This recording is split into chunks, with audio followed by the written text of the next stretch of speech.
Can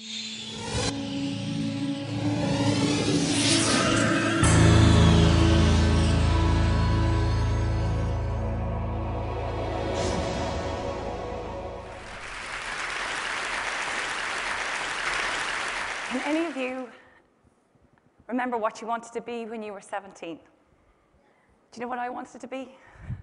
I wanted to be a biker chick. The boots. I wanted to race cars. And I wanted to be a cowgirl. And I wanted to be Mowgli from the Jungle Book. Because they were all about being free. The wind in your hair, just to be free. And on my 17th birthday, my parents, knowing how much I love speed, gave me one driving lesson for my 17th birthday. Not that we could have afforded I drive, but to give me the dream of driving.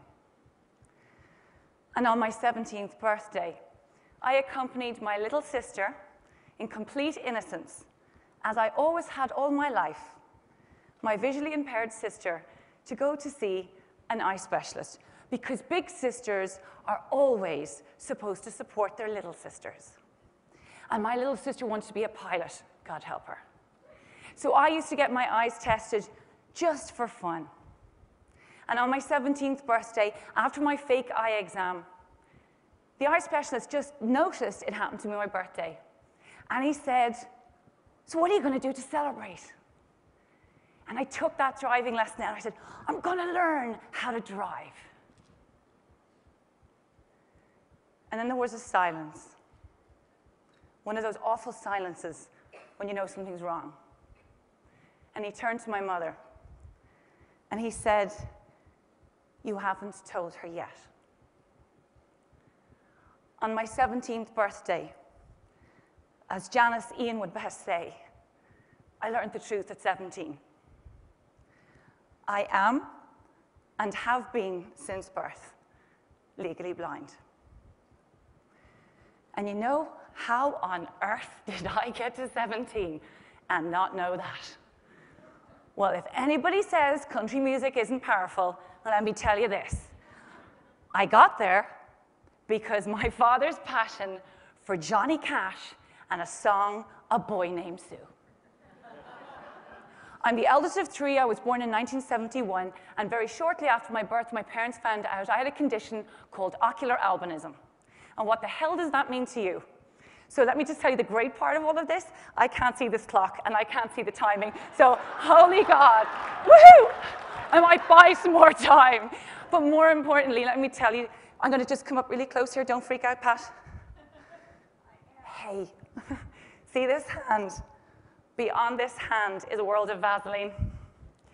Every man in this room, even you, Steve, is George Clooney. And every woman, you are so beautiful. And when I want to look beautiful, I step 3 feet away from the mirror, and I don't have to see these lines etched in my face from all the squinting I've done all my life, from all the dark lights. The really strange part is that at 3.5, just before I was going to school, my parents made a bizarre, unusual, and incredibly brave decision. No special needs schools, no labels, no limitations, my ability and my potential. And they decided to tell me that I could see. So just like Johnny Cash's Sue, a boy given a girl's name, I would grow up and learn from experience how to be tough and how to survive when they were no longer there to protect me or just take it all away. But more significantly, they gave me the ability to believe, totally to believe, that I could. And so when I heard that eye specialist tell me all the things, a big fat no, everybody imagines I was devastated. And don't get me wrong, because when I first heard it, aside from the fact that I thought it was insane, I got that thump in my chest. Do you know that, huh? But very quickly I recovered. It was like that. The first thing I thought about was my mom, who was crying over beside me. And I swear to God, I walked out of his office. I will drive. I will drive. You're mad, I'll drive. I know I can drive. And with the same dogged determination that my father had bred into me since I was such a child, he taught me how to sail, knowing I could never see where I was going. I could never see the shore, and I couldn't see the sail, and I couldn't see the destination. But he told me to believe and feel the wind in my face. And that wind in my face made me believe that he was mad and I would drive. And for the next 11 years, I swore nobody would ever find out that I couldn't see, because I didn't want to be a failure and I didn't want to be weak. And I believed I could do it. So I rammed through life as only a Casey can do. And I was an archaeologist, and then I broke things. And then I managed a restaurant, and then I slipped in things. And then I was a masseuse, and then I was a landscape gardener. And then I went to business school, and you know, disabled people are hugely educated. And then I went in, and I got a global consulting job with Accenture, and they didn't even know. And it's extraordinary how far belief can take you. In 1999, 2.5 years into that job, something happened. Wonderfully, my eyes decided, enough. And temporarily, and very unexpectedly, they dropped. And I'm in one of the most competitive environments in the world, where you work hard, play hard, you gotta be the best, you gotta be the best. And 2 years in, I really could see very little. And I found myself in front of a HR manager in 1999, saying something I never imagined that I would say. I was 28 years old. I had built a persona all around what I could and couldn't do. And I simply said, I'm sorry. I can't see, and I need help. Asking for help can be incredibly difficult. And you all know what it is. You don't need to have a disability to know that. We all know how hard it is to admit weakness and failure. And it's frightening, isn't it? But all that belief had fueled me so long. And can I tell you, operating in a sighted world when you can't see, it's kind of difficult. It really is. Can I tell you, airports are a disaster. Oh, for the love of God. Oh, and please, any designers out there, okay, designers, please put up your hands, even though I can't even see you. You know, I always end up in the gents' toilets. You know, and there's nothing wrong with my sense of smell. But can I just tell you, the little sign for a gent's toilet or a lady's toilet is determined by a triangle.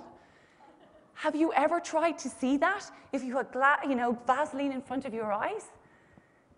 It's such a small thing, right? And you know how exhausting it can be to try to be perfect when you're not, or to be somebody that you aren't? And so after admitting I couldn't see to HR, they sent me off to an eye specialist. And I had no idea that this man was going to change my life. But before I got to him, I was so lost. No idea who it was anymore. And that eye specialist, he didn't bother testing my eyes. God, no. It was therapy. And he asked me several questions, of which many were, why? Why are you fighting so hard not to be yourself? And do you love what you do, Caroline? And you know, when you go to a global consulting firm, they put a chip in your head, and you're like, I love Accenture, I love Accenture, I love my job, I love Accenture, I love Accenture, I love Accenture, I love my job, I love Accenture. To leave would be failure. And he said, do you love it? I couldn't even speak. I was so choked up. I just was so, how do I tell him? And then he said to me, what do you want to be when you were little? Now, listen, I wasn't going to say to him, well, I wanted to race cars and motorbikes. Hardly appropriate at this moment in time. He thought I was mad enough anyway. And as I left his office, he called me back, and he said, I think it's time. I think it's time to stop fighting and do something different. And that door closed. And the silence just outside a doctor's office that many of us know. And my chest ached, and I had no idea where I was going. I had no idea, but I did know the game was up. And I went home, and because the pain in my chest ached so much, I thought, oh, God, will I go out for a run? Really not a very sensible thing to do.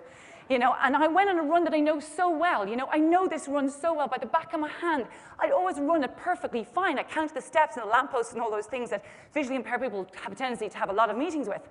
And there was a rock that I've always missed, and I've never fallen on it, never. And there I was, crying away, and smash, bash on my rock. Broken, fallen, over on this rock in the middle of March in 2000 in typical Irish weather on a Wednesday. Grey, snot, tears everywhere, ridiculously self-pitying. And I was floored, and I was broken, and I was angry. And I didn't know what to do. And I sat there for quite some time going, how am I going to get off this rock and go home? Because who am I going to be? What am I going to be? And then I thought about my dad, and I thought, good God, I'm so not Sue now. And I kept thinking over my mind, what had happened? Where did it go wrong? Why didn't I understand? And you know, the extraordinary part of it is, I just simply had no answers. I had lost my belief. Look where my belief had brought me to. And now I had lost it, and now I really couldn't see. I was crumpled. And then I remember thinking about that eye specialist asking me, what do you want to be? Do you like it? What do you want to be? What do you want to be when you're little? Do you love what you do? Do something different. What do you want to be? Do something different. What do you want to be? And really slowly, slowly, slowly, it happened. And it did happen this way. And then the minute it came, it blew up in my head and bashed in my heart. Something different. Well, how about Mowgli from the Jungle Book? You don't get more different than that. And the moment, and I mean the moment that hit me, I swear to God, it was like, woohoo, you know, something to believe in, and nobody can tell me no. Yes, you can say I can't be an archaeologist, but you can't tell me no, I can't be Mowgli, because guess what? Nobody ever's done it before, so I'm going to go do it. And it doesn't matter whether I'm a boy or a girl, I'm just going to scoot. And so I got off that rock, and oh my God, did I run home, and I sprinted home, and I didn't fall, and I didn't crash, and I ran up the stairs, and there's one of my favorite books of all time, Travels on My Elephant by Mark Shand. I don't know if any of you know it, and I grabbed this book off, and I'm sitting on the couch, and I'm going, I know what I'm going to do. I know how to be Mowgli. I'm going to go across India on the back of an elephant. I'm going to be an elephant handler. And I had no idea how I was going to be an elephant handler. From global management consultant to elephant handler. I had no idea how. I had no idea how you hire an elephant, get an elephant. I didn't speak Hindi. I've never been to India. I hadn't a clue. But I knew I would. Because when you make a decision at the right time in the right place, God, that universe makes it happen for you. 9 months later, after that day on Snot Rock, I had the only blind date in my life with a 7.5-foot elephant called Kanchi. And together we would trek 1,000 kilometers across India. The most powerful thing of all is it's not that I didn't achieve before then. Oh my God, I did. But you know what? I was believing in the wrong thing because I wasn't believing in me, really me, all the bits of me, all the bits of all of us. Do you know how much of us all pretend to be somebody we're not? And you know what? When you really believe in yourself and everything about you, it's extraordinary what happens. And you know what? That trip, that 1,000 kilometers, it raised enough money for 6,000 cataract eye operations. 6,000 people got to see because of that. When it came home off that elephant, do you know the most amazing part was? I jacked in my job in Accenture. I left and I became a social entrepreneur and I set up an organization with Mark Shand called Elephant Family, which deals with Asian elephant conservation, and I set up Kanchi, because my organization was always going to be named after my elephant, because disability is like the elephant in the room. And I wanted to make you see it in a positive way. No charity, no pity, but I wanted to work only and truly with business and media leadership to totally reframe disability in a way that was exciting and possible. It was extraordinary, you know? That's what I wanted to do. And I never thought about no's anymore or not seeing or any of that kind of mad thing. It just seemed that it was possible. And you know, the oddest part is when I was on my way traveling here to TED, I'll be honest, I was petrified. And I speak, but this is an amazing audience. And what am I doing here? You know, but as I was traveling here, you'll be very happy to know I did use my white symbol stick cane because it's really good to skip queues in the airport. And I got my way here being happily proud that I couldn't see. And the one thing is that a really good friend of mine, he texted me on the way over knowing that I was scared. Even though I present confident, I was scared. And he said, be you. And so here I am. This is me. All of me.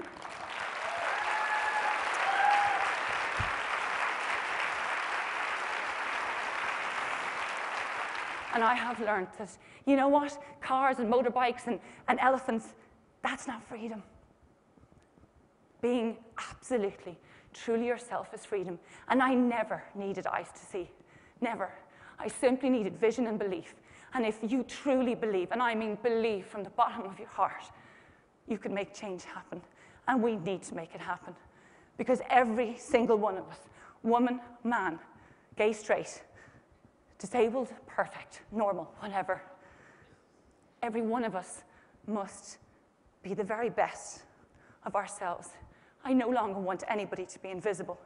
We all have to be included, and stop with the labels, the limiting of labels, because we are not jam jars. We are extraordinarily different, wonderful people. Thank you.